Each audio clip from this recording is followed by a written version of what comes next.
મહીસાગર જિલ્લામાં જિલ્લો બન્યો પછી મુખ્ય મથક લુણાવાડા આપવામાં આવ્યું છે અને લુણાવાડા ખાતે આવેલું હતું કોટેજ હોસ્પિટલ તેને જનરલ હોસ્પિટલનો દરજ્જો આપવામાં આવ્યો છે। જિલ્લાની મુખ્ય હોસ્પિટલ કહેવામાં આવે છે, છતાં પણ અત્યારે અવ્યવસ્થા સર્જાઈ છે। દ્રશ્યો બતાવી રહ્યો છું। આ ઇમરજન્સી વોર્ડ છે કે જ્યાં વોર્ડ આખો ફૂલ થઈ જતા અત્યારે લોબીમાં જે ખાટલા કાઢવાની ફરજ પડી રહી છે। દ્રશ્યો જોઈ શકો છો કે આ ઇમરજન્સી વોર્ડ છે તે ફૂલ થઈ ગયો છે અને અત્યારે આ લાંબીની અંદર ખાટલા કાઢવાની ફરજ પડી છે। દ્રશ્યો બતાવી રહ્યો છું કે આ લાંબી છે તેની અંદર ખાટલા કાઢવાની ફરજ પડી રહી છે।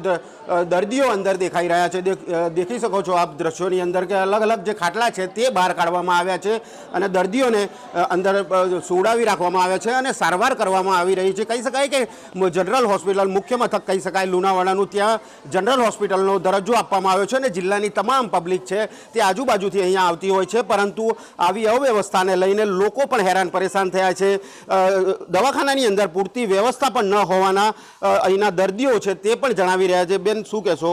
ક્યાંથી આવો છો તમે અને શું સારવાર અત્યારે થઈ રહી છે? શું કહેશો? અત્યારે વોર્ડમાં જગ્યા નથી એટલી બહાર અહીં સુવડાયો લોબી, દવા ચાલુ। તાવ આવે છે? ના, ગરમી ચડી। જી બિલકુલથી આ બેન છે, દર્દી છે કે જેઓને ગરમી ચડી રહી છે। અન્ય વ્યવસ્થાની વાત કરવામાં આવે તો જનરલ હોસ્પિટલની અંદર સર્જન ડૉક્ટર પણ નથી અને કેટલો એવો સ્ટાફ છે જેનો અભાવ અહીંયા જોવા મળી રહ્યો। દ્રશ્યો બતાવી રહ્યો છું અહીંયા આગળના કે જ્યાં ઇમરજન્સી વોર્ડ આવેલો છે અને જે કેસ બારી પણ આવેલી છે, લેબોરેટરી આવેલી છે, ત્યાં પણ એક અવ્યવસ્થા જોવા મળી રહી છે। કહી શકાય કે ક્યાંક ને ક્યાંક અહીંના લોકો છે તે નીચે બેસી રહ્યા છે અને અવ્યવસ્થાને લઈને લોકો હેરાન પરેશાન બની રહ્યા છે।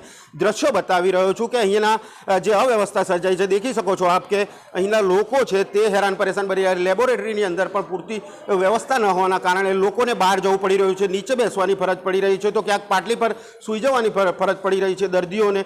કહી શકાય કે ક્યાંક ને ક્યાંક મહીસાગર જિલ્લાના મુખ્ય મથક લુણાવાડા ખાતે આવેલી આ જનરલ હોસ્પિટલ છે અને જનરલ હોસ્પિટલનો આનો દરજ્જો આપવામાં આવ્યો છે। અહીંયા કરોડોના ખર્ચે પાછળ મસ્ત મોટી હોસ્પિટલ બનાવવામાં આવી છે, પરંતુ ઉપયોગ ના થતાં અત્યારે દર્દીઓને હાલાકી પડી રહી છે। દૂર દૂરથી આવતા દર્દીઓ હેરાન પરેશાન બની રહ્યા છે। અનેક વિનંતી કરી રહ્યા છે અહીંના તંત્રને અને અહીંના ડૉક્ટરોને કે અહીંથી પૂરતી વ્યવસ્થા કરવામાં આવે, પરંતુ અહીંના સ્ટાફને પણ પૂછવામાં આવી રહ્યું છે। ન્યૂઝ 18 ગુજરાતી દ્વારા પૂછવામાં આવ્યું અહીંના અધિક્ષકને, ત્યારે જણાવી રહ્યા છે કે ઉપલી કક્ષાએ અમે લખેલું છે અને પૂરતા સાધનો અહીંના આવી જશે તેવા બાના અહીંના અધિકારીઓ છે તે બનાવી રહ્યા છે, પરંતુ હવે દર્દીઓને યોગ્ય સારવાર ક્યારે મળે છે તે જોવું રહ્યું। એકચ્યુઅલી અત્યારે થોડી ગરમી છે અને પેશન્ટો બી વધારે આવી રહ્યા છે, તો પેશન્ટોને આપણે પાછા નથી જવા દીધા અને એમને સારવાર આપીએ છીએ, તો એક બે પેશન્ટોને એટલા માટે બહાર રાખવા માટે રાખ્યા છે।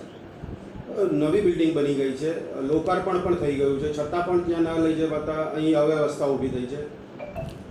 એકચ્યુઅલી અવ્યવસ્થા નથી, અમે તો એમને સારવાર, અમારો એમ છે કે દર્દીઓને સારી સેવા જ મળે।